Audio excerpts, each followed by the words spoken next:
Cerezo Osaka baru mau lepas Justin Hubner untuk Piala Asia U23 setelah 17 April 2024.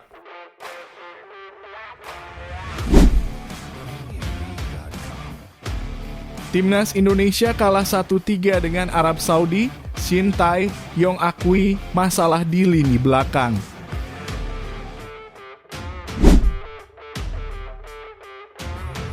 Maarten Paes belum bisa masuk skuad Garuda. Timnas Indonesia masih bisa andalkan kiper lokal.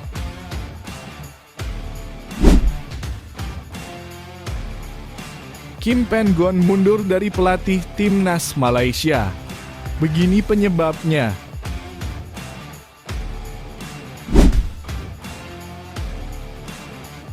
Bung Toel rancang formasi ideal Timnas Indonesia. Apakah lebih unggul dibanding pilihan Shin Tae-yong?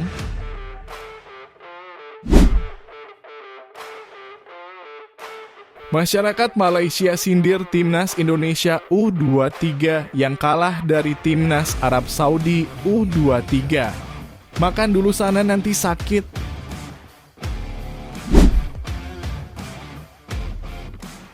Tanpa Justin Hubner, Nathan Chuaon, dan Alfa Andra Dewangga, lini belakang Timnas Indonesia U23 bermasalah ketika disikat Arab Saudi. Hai semuanya, selamat datang di YouTube Bola Timnas, Garuda ID and Tonton. Sampai habis ya, jangan lupa untuk like dan subscribe dulu channel ini.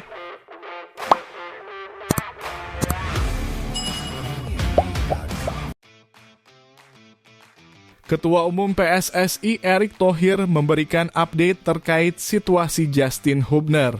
Bek berusia 20 tahun itu masih bisa bergabung dengan Timnas Indonesia U23 di Piala Asia U23 2024. Namun Justin Hubner tidak bisa mengikuti Piala Asia U23 bersama Timnas Indonesia U23 sejak awal. Pasalnya, pemain kelahiran Belanda itu tidak dilepas Cerezo Osaka dalam waktu dekat. Erick Thohir membeberkan Cerezo Osaka baru bersedia mengirimkan Justin Hubner ke Timnas Indonesia U23 setelah 17 April 2024 atau di tengah-tengah Piala Asia. Timnas Indonesia akan memulai perjalanannya di grup A Piala Asia 2024 dengan melawan tuan rumah Qatar di Jassim bin Hamad Stadium, Al Rayyan pada 15 April 2024. Partai kedua skuad Garuda Muda di grup A Piala Asia bakal berlangsung pada 18 April 2024 dengan menghadapi Australia di Abdullah bin Khalifa Stadium, Doha. Jika jadi bergabung dengan Timnas Indonesia di Piala Asia, maka Justin Hubner akan absen ketika melawan Qatar dan berpeluang bermain saat bertemu Australia. Erick Thohir juga buka suara mengenai nasib Nathan Chuaon. Bek berusia 22 tahun itu sampai dengan sekarang belum diizinkan pergi ke Timnas Indonesia U23 oleh SC Heerenveen. Justin Hubner dari Cerezo Osaka baru mau melepas setelah 17 April 2024. Nathan Chuaon tidak ada informasi, tapi yang namanya Justin dan Nathan ingin sekali bermain, ungkap Erick Thohir. Selain Justin Hubner, PSSI juga mengkonfirmasi kalau Alfa Andra Dewangga tidak bisa membela Timnas Indonesia U23 di Piala Asia 2024. Pasalnya, bek PSIS Semarang itu masih melakukan pemulihan pasca operasi kecil. Keadaan ini membuat Timnas Indonesia krisis bek untuk Piala Asia U23 2024. Skuad Garuda Muda sebelumnya tidak bisa memanggil Elkan Bagot karena masih menderita cedera. Uji coba pertama Timnas Indonesia U23 dalam pemusatan latihan dalam kurung TC di Dubai, Uni Emirat Arab dalam kurung UEA telah usai. Namun, skuad Garuda Muda harus menelan kekalahan. Timnas Indonesia U23 digebuk Arab Saudi 1-3 di The Seven Stadium pada Sabtu 6 April 2024 dini hari waktu Indonesia Barat. Skuad Garuda Muda memainkan susunan pemain yang berbeda dalam dua babak. Arab Saudi unggul lebih dulu di babak pertama. Namun timnas Indonesia bisa menyamakan kedudukan lewat Komang Teguh sebelum lawan mencetak 2 gol tambahan. Shin Tae-yong buka-bukaan terkait evaluasi dalam uji coba kontra Arab Saudi. Ia mengakui lini belakang skuad Garuda Muda bermasalah. Timnas Indonesia krisis back ketika menghadapi Arab Saudi. Pasalnya, skuad Garuda Muda minus Justin Hubner, Alfa Andra Dewangga, dan Nathan Chuaon. Memang ada masalah di lini belakang karena ada beberapa pemain yang tidak bisa bergabung juga. Jadi itu yang sedang dipikirkan, bagaimana antisipasi lini belakang. Timnas Indonesia masih akan menjalani satu uji coba lagi sebelum turun di Piala Asia U23 2024 di Qatar pada 15 April hingga 3 Mei 2024. Skuad Garuda Muda bakal menantang Uni Emirat Arab.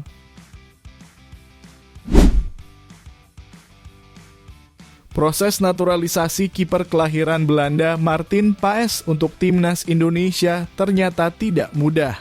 Ada kendala dengan aturan FIFA. Paes sudah berusia cukup dewasa ketika dulu dipanggil timnas Belanda. Sampai saat ini Paes belum menjalani sumpah sebagai warga negara Indonesia. Kiper berusia 24 tahun itu terganjal status FIFA. Paes terakhir bermain untuk timnas Belanda U21 di usia yang sudah memasuki 22 tahun. Proses perpindahan federasi dari KNVB Belanda ke PSSI Indonesia di FIFA mengalami kendala. Tepatnya di Statuta FIFA Pasal 9 tentang perpindahan asosiasi huruf B ayat ketiga. Ketika diturunkan dalam pertandingan resmi terakhirnya dalam kompetisi apapun untuk asosiasinya saat ini, ia belum menginjak usia 21 tahun, bunyi aturan tersebut. Dia melihat jika tidak ada masalah jika Paes gagal membela timnas Indonesia. Di posisi kiper, menurut dia sebenarnya sudah aman. Dalam 2 pertandingan kualifikasi Piala Dunia 2026 melawan Vietnam, 2 kiper berbeda diturunkan timnas Indonesia, yakni Adi Satrio dan Hernando Ari. Keduanya berhasil membuat celaan seret. Meskipun 2 kiper tersebut juga terbantu dengan kinerja apik pemain belakang. Selain 2 nama tersebut, masih ada Nado Argawinata dan Muhammad Riyandi yang juga jadi langganan timnas Indonesia. Di sektor kiper, Indonesia sudah banyak pilihan pemain berkualitas. Sehingga kiper naturalisasi dirasa belum jadi kebutuhan mendesak timnas Indonesia.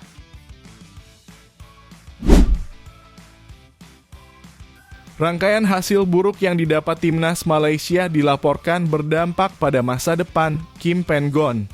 Sang pelatih disebut telah mengajukan surat pengunduran diri dari posisinya. Kim Pen-gon mulai bekerja sebagai pelatih timnas Malaysia pada Januari 2022. Sebelum jadi juru taktik Harimau Malaya, Kim Pen-gon pernah jadi direktur teknik di Asosiasi Sepak Bola Korea Selatan atau KFA. Malaysia menaruh harapan besar pada Kim Pen-gon. Sebab sebelumnya ada Shin Tae-yong yang membawa perubahan di Indonesia. Sama-sama berasal dari Korea Selatan, Kim Pen-gon diharap bisa sukses juga. Namun, karier bersama Malaysia tidak sepenuhnya berjalan mulus. Bahkan setelah Piala Asia dan kualifikasi Piala Dunia 2026, Kim Pen-gon dapat tekanan yang kuat. Sebelum Piala Asia 2023, posisi Kim Pen-gon bisa dibilang cukup aman. Dia mampu meraih hasil bagus pada laga uji coba dan 2 laga awal kualifikasi Piala Dunia 2026 lawan Kyrgyzstan dan Chinese Taipei. Piala Asia 2023 mengubah segalanya bagi Kim Pen-gon. Malaysia gagal di fase grup Piala Asia 2023 dengan 1 poin. Harimau Malaya meraih 1 poin saat bermain imbang 3-3 lawan Korea Selatan. Setelah itu Malaysia 2 kali kalah lawan Oman pada lanjutan kualifikasi Piala Dunia 2026. Malaysia kebobolan 4 kali dan gagal membobol gawang lawan. Dua kekalahan ini membuat Kim Pen-gon berada dalam tekanan. Apalagi peringkat Malaysia di ranking FIFA terus turun dan kini berada di posisi ke-138. Kim Pen-gon menurut beberapa media di Malaysia mengajukan pengunduran diri pada FAM. Dia mundur setelah 5 laga beruntun gagal meraih kemenangan. Kim Pen-gon telah memimpin Malaysia pada 33 laga di semua ajang. Dari 33 laga itu, Kim Pen-gon mampu memberikan 19 kemenangan dan hanya 10 kali kalah. Catatan Kim Pen-gon tidak terlalu buruk walau belum memberikan gelar juara. Di sisi lain, pihak FAM membantah kabar bahwa Kim Pen-gon mengajukan pengunduran diri dari posisi pelatih timnas Malaysia. Hal yang sama berlaku untuk para asisten Kim Pen-gon.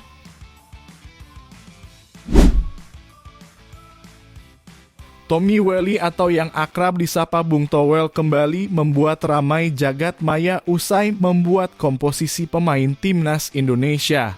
Salah satu pengamat sepak bola Indonesia yang kerap jadi perbincangan netizen tersebut diketahui merancang komposisi pemain atau Ultimate Team Indonesia versi dirinya.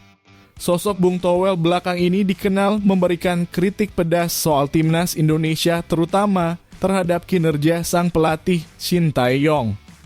Terbaru, Bung Towel melontarkan kritik pedasnya terhadap proses naturalisasi yang dilakukan oleh PSSI untuk memperkuat tubuh timnas Indonesia. Seperti diketahui, PSSI telah banyak menaturalisasikan pemain keturunan terutama dengan tujuan untuk menambah kekuatan skuad Garuda di bawah asuhan Shin Tae-yong. Meski demikian, perlu diketahui bahwa Bung Towel sempat mengungkapkan bahwa dia mengkritik pemain naturalisasi dalam konteks tujuan dan prinsipnya bukan secara personal. Bahwa menurutnya prinsip dari adanya program naturalisasi pemain itu sendiri harus lebih berkualitas daripada pemain lokal. Dalam komposisi pemain tersebut terbukti bahwa Bung Towel tidak menutup mata terhadap pemain naturalisasi jika memang diukur dari kualitas yang bagus. Bahkan Bung Towel memasukkan sebanyak 7 pemain naturalisasi ke dalam Ultimate Team berdasarkan versi yang dibuatnya. Pada formasi tersebut, Bung Towel menggunakan formasi 3-4-3 dengan 1 super sub. Namun pada posisi penjaga gawang, Bung Towel ternyata tidak memasukkan kiper yang sukses membuat Cle Anchoet saat melawan Vietnam di Hanoi, yaitu Hernando Ari. Bung Towel justru memasang kiper milik Borneo FC yakni Nadeo Argawinata. Sementara untuk 3 bek di depan dipasang nama Nadeo Argawinata diisi oleh Jordi Amat, Jay Itzes, dan Rizky Ridho. Selanjutnya untuk posisi lini tengah, Bung Towel memasang Ivar Jenner yang akan berduet dengan Marcelino Ferdinand. Asnawi Mangkualam Bahar dipasang pada sisi kanan, sementara pada sayap kiri Bung Towel memasang Pratama Arhan. Rafael Struijk menjadi ujung tombak skuad Garuda yang kemudian akan dibantu oleh Ragnar Oratmangoen di sisi kiri, sementara di sebelah kanan ada sang profesor Tom Haye. Masyarakat Malaysia dengan akun TikTok @lemontepin_ melempar ledekan kepada timnas Indonesia U23 yang baru saja kalah 1-3 dari timnas Arab Saudi di laga uji coba. Akun itu meminta timnas Indonesia dan seluruh pencinta sepak bola tanah air untuk tidak lupa makan supaya tidak sakit. Makan dulu nanti sakit, tulis akun TikTok @lemontepin sembari menampilkan hasil akhir laga timnas Indonesia versus timnas Arab Saudi. Unggahan ini pun mengundang reaksi netizen Indonesia untuk bersuara. Sejumlah netizen Indonesia menjelaskan ketika pemain-pemain inti yang bermain di babak pertama skor sama kuat 1-1. Namun, ketika sejumlah pemain utama ditarik di babak kedua, timnas Indonesia kalah 1-3. Sekadar diketahui, pelatih timnas Indonesia Shin Tae-yong memang menjajal seluruh pemainnya. Untuk mengetahui siapa personil yang paling siap jelang mengarungi Piala Asia U23 2024 Qatar pada 15 April hingga 3 Mei 2024. Kelar laga melawan Timnas Arab Saudi, Timnas Indonesia masih memiliki 1 pertandingan sisa. Timnas Indonesia akan menantang Timnas Uni Emirat Arab pada Senin 8 April 2024 malam waktu Indonesia Barat. Kelar melawan UEA, Timnas Indonesia akan terbang ke Qatar untuk bersiap tampil di Piala Asia U23 2024. Timnas Indonesia tergabung di grup A Piala Asia U23 2024 bersama tuan rumah Qatar, Yordania, dan Australia. Nantinya hanya juara dan runner-up grup yang diizinkan lolos ke perempat final Piala Asia U23 2024. Timnas Indonesia sendiri ditargetkan lolos perempat final Piala Asia U23 2024. Lini belakang Timnas Indonesia bermasalah ketika beruji coba dengan Timnas Arab Saudi dalam persiapan untuk Piala Asia U23 2024. Timnas Indonesia tanpa 3 pemain yang tadinya akan diproyeksikan menjadi pilihan utama di jantung pertahanan untuk Piala Asia U23. Ketiganya adalah Justin Hubner, Nathan Chuaon, dan Alfa Andra Dewangga. 2 nama pertama tidak dilepas klubnya ke Timnas Indonesia. Sementara sosok terakhir masih dalam pemulihan pasca operasi. Keadaan ini bikin sektor belakang Timnas Indonesia kelabakan menahan gempuran Arab Saudi. Tim berjulukan Garuda Muda itu kebobolan 3 gol untuk kalah 1-3 di The Sevens Stadium, Dubai pada Sabtu 6 April 2024 dini hari waktu Indonesia Barat. Pada babak pertama, Timnas Indonesia memberikan perlawanan meski Arab Saudi unggul lebih dulu. Komang Teguh mencetak gol pada menit ke-32 untuk menyamakan kedudukan menjadi 1-1. Shin Tae-yong menurunkan susunan pemain yang berbeda pada 45 menit pertama dan kedua. Nama-nama seperti Rizky Ridho, Ivar Jenner, dan Rafael Struijk memulai pertandingan sejak awal. Namun dalam paruh kedua, Timnas Indonesia kemasukan 2 kali. Shin Tae-yong mengakui bahwa lini belakang Garuda Muda bolong karena minus beberapa pilar. Timnas Indonesia masih akan melahap 1 uji coba lagi kontra Timnas Uni Emirat Arab pada Senin 8/4/2024 sebelum berkancah di Piala Asia U23 Qatar pada 15 April hingga 3 Mei 2024.